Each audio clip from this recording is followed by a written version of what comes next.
Bonjour à tous et bienvenue sur ma chaîne. Je vous propose de nous intéresser à l'archétype du soleil. Donc j'ai choisi d'aborder ce thème pour plusieurs raisons.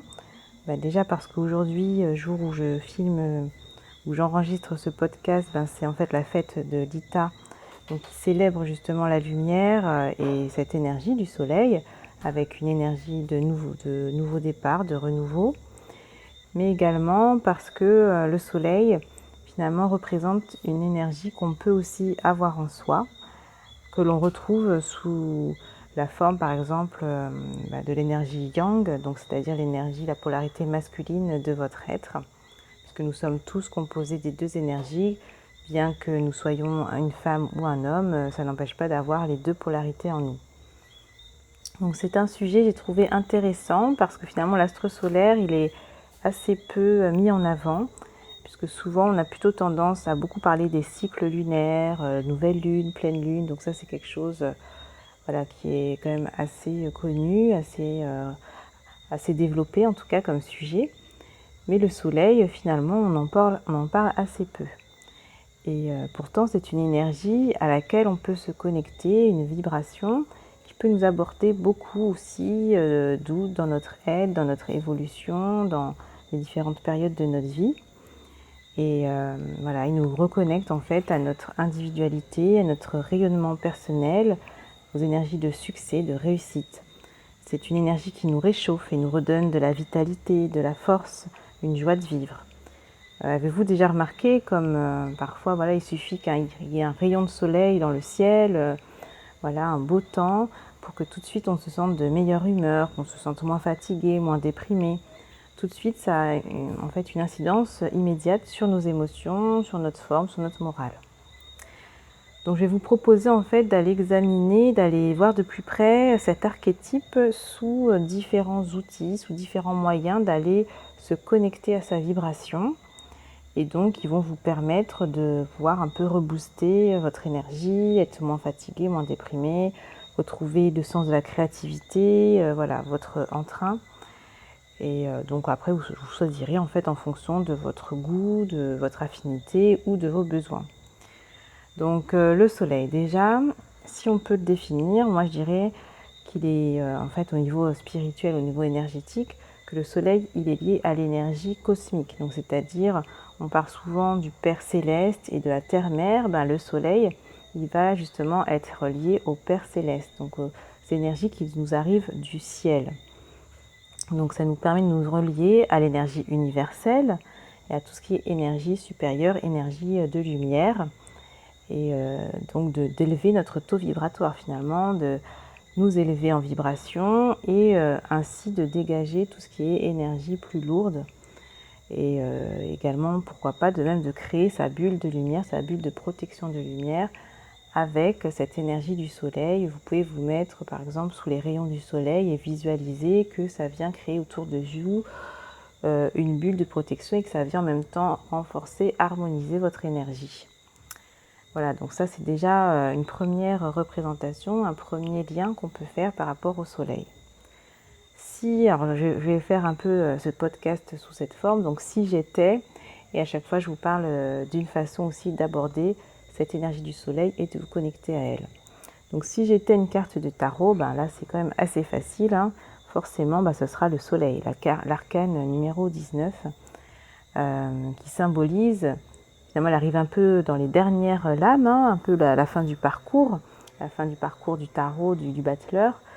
Et du coup elle nous parle de quoi? De réussite, de succès, d'épanouissement, de bonheur, de confiance en soi, de mettre les choses en lumière. Mais aussi, elle est très liée à toute la notion de famille, d'enfant, et à l'archétype du père également. Donc vous pouvez, pourquoi pas, si vous avez besoin de vous connecter à cette énergie-là, prendre une lame de tarot du soleil et puis la mettre par exemple dans votre portefeuille, dans votre sac à main, la protéger bien sûr dans une petite pochette, la prendre avec vous pour votre journée, vous connecter à elle en méditation le matin ou le soir, en tout cas y penser régulièrement dans la journée, la mettre sur votre petit autel par exemple dans votre maison si vous avez ça chez vous, tout simplement une petite planche en fait, une petite tablette où vous posez des petites cartes, des petits cristaux, voilà, des plantes séchées, voilà, des choses comme ça, des petites bougies. Donc c'est un peu un lieu un peu sacré pour vous. Vous pouvez faire vos pratiques énergétiques ou autres.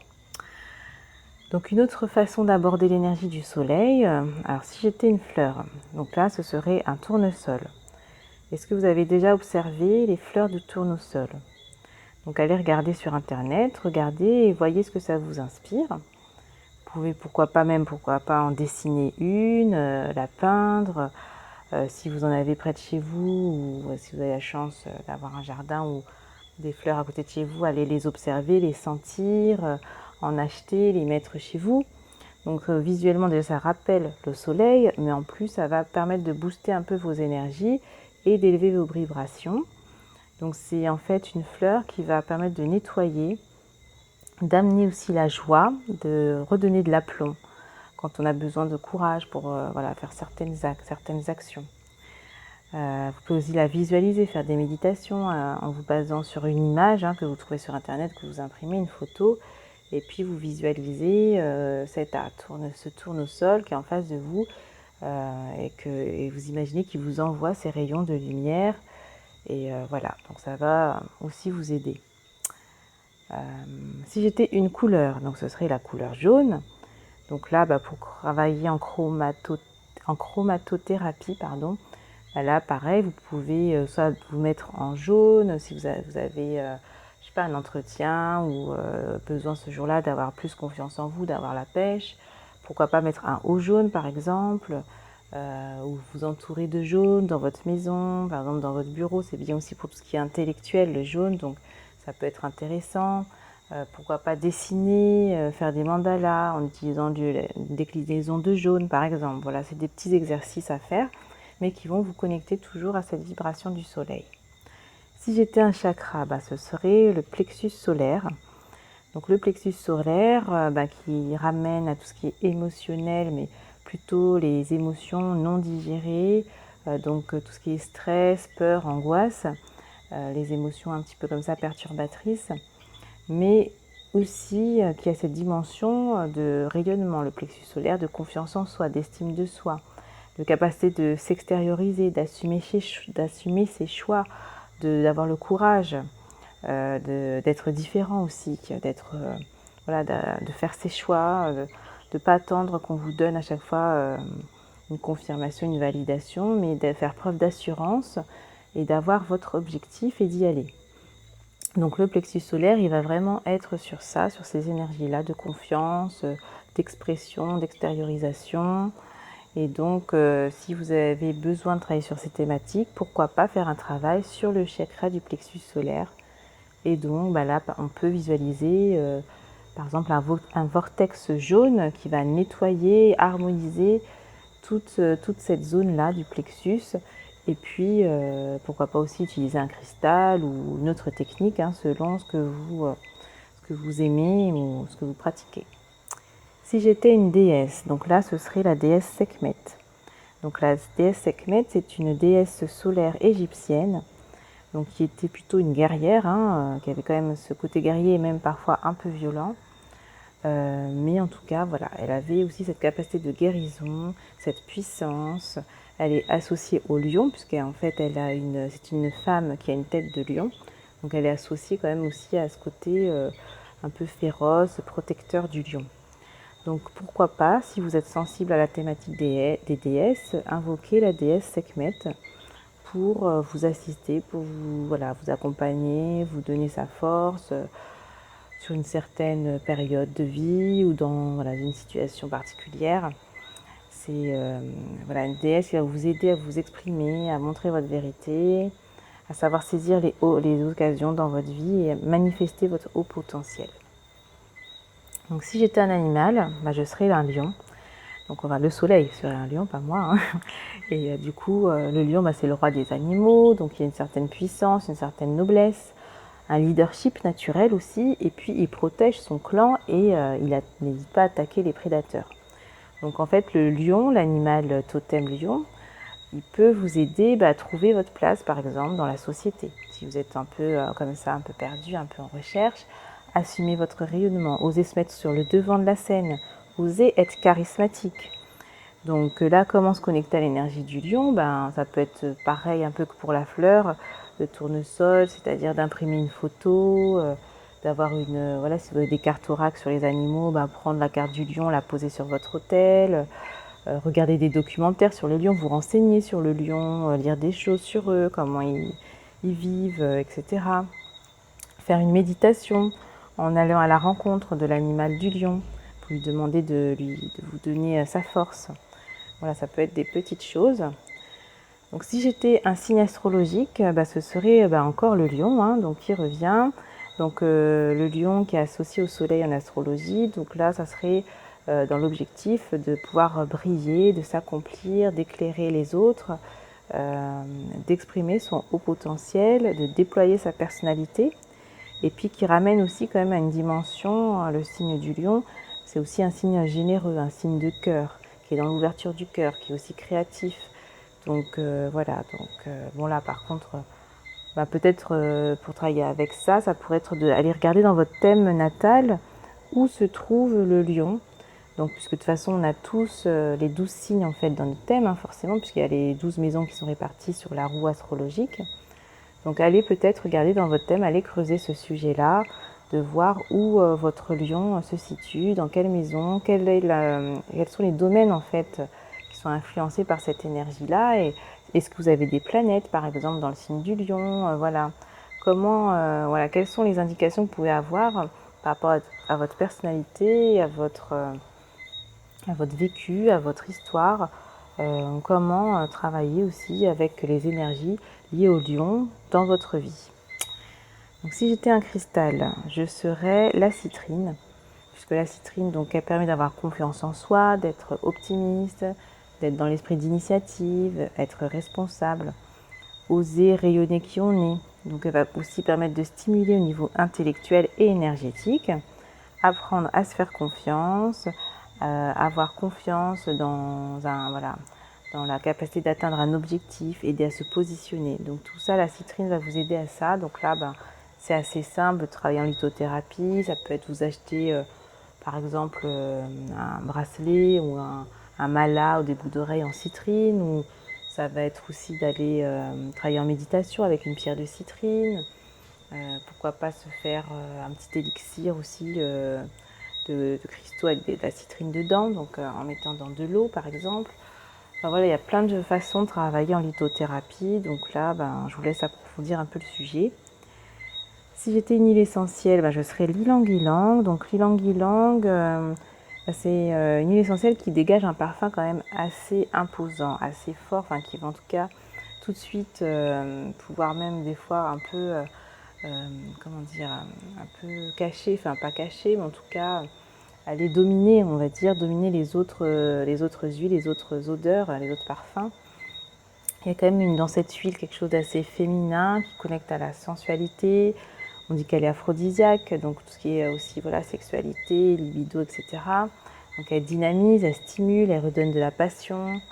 Et c'est une huile aussi qui va vous reconnecter à tout ce qui est joie, bonne humeur, créativité, confiance en soi, qui va un peu diminuer le stress, justement sur le plexus solaire, activer l'intuition. Donc là, vous pouvez aller travailler en olfaction, par exemple. Bon, attention quand même pour les femmes enceintes, allaitantes, enfants de moins de 6 ans, hein, que c'est quand même déconseillé. Mais pourquoi pas avoir aussi un petit collier diffuseur d'huile essentielle, vous mettez une goutte dedans et puis vous respirez du coup l'odeur un peu toute la journée, enfin en tout cas une partie de la journée. Ou bien tout simplement ouvrir un flacon ou mettre une goutte sur un petit mouchoir et puis respirer, voir un petit peu ce que ça peut vous rapporter.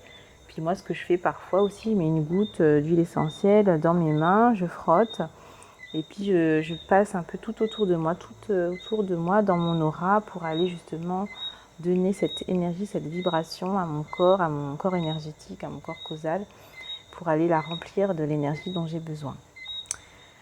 Si j'étais un son, je serais le mi. Donc le mi qui est en fait la note qui est reliée au plexus solaire. Donc là, pour aller travailler avec le son, vous pouvez avoir un bol tibétain en mi par exemple, ou avoir un bol tibétain tout simplement et vous jouez au niveau du plexus, ou chanter sur la tonalité du mi si vous savez chanter, ou ou jouer, voilà, jouer des notes de musique, jouer le mi et puis vous laisser traverser par cette note-là. Je ne sais pas si vous avez un piano, je ne sais pas quel instrument, peut-être essayer de travailler un peu sur ce côté-là. Voilà, et si j'étais un élément, donc là je serais le feu. Donc le feu qui réchauffe, qui illumine, qui apporte sa lumière, qui transmute. Donc le feu aussi qui nettoie, qui transforme. Mais attention aussi au feu qui peut brûler et qui peut être destructeur. Et c'est vrai que d'ailleurs ça ramène aussi à l'autre côté du soleil, puisque de toute façon tout a un sens et son contraire. Donc le soleil aussi, attention aux excès de soleil, puisque là il peut aussi justement être dans le côté aveuglement, destruction, le côté justement être trop voilà, donner trop de lumière finalement. Donc peut-être faire aussi attention. Et donc voilà, donc j'ai fait un petit tour, un petit panorama de différentes façons de se connecter au soleil pour aller stimuler en fait l'énergie du soleil en vous selon vos besoins. Donc voilà, je vous proposerai du coup le pendant, donc c'est-à-dire la lune, la même chose avec la lune si ça vous intéresse. Et puis je ferai aussi une petite présentation des accompagnements que je proposerai à partir de la rentrée. Et justement, en m'inspirant de cette thématique de la lune, du soleil, de ces deux parties en nous. Donc le côté, finalement le soleil c'est le côté yang, le côté masculin, le côté action, confiance en soi, volonté, dynamisme. Donc que je travaille en fait aussi dans mon accompagnement. Et en même temps qui complète la lune, qui est l'énergie yin, l'énergie féminine, d'intuition, de douceur, de sensibilité, d'intériorité, d'introspection, donc qui est finalement complémentaire au soleil. Et en fait, ça forme un tout, ça forme une unité. Et c'est un peu ce vers quoi j'ai envie d'emmener les personnes, vers une sorte d'unité intérieure, où on travaille aussi bien sur le côté confiance en soi, action, concrétisation, volonté de faire ses choix aussi de vie, et aussi dans le côté se reconnecter à son intuition, à son être intérieur, à ce que notre cœur nous dit, à revenir à soi pour essayer de se poser des questions, de faire ce travail d'introspection personnelle. Donc je vous dis à très bientôt dans la prochaine vidéo et d'ici là, portez-vous bien.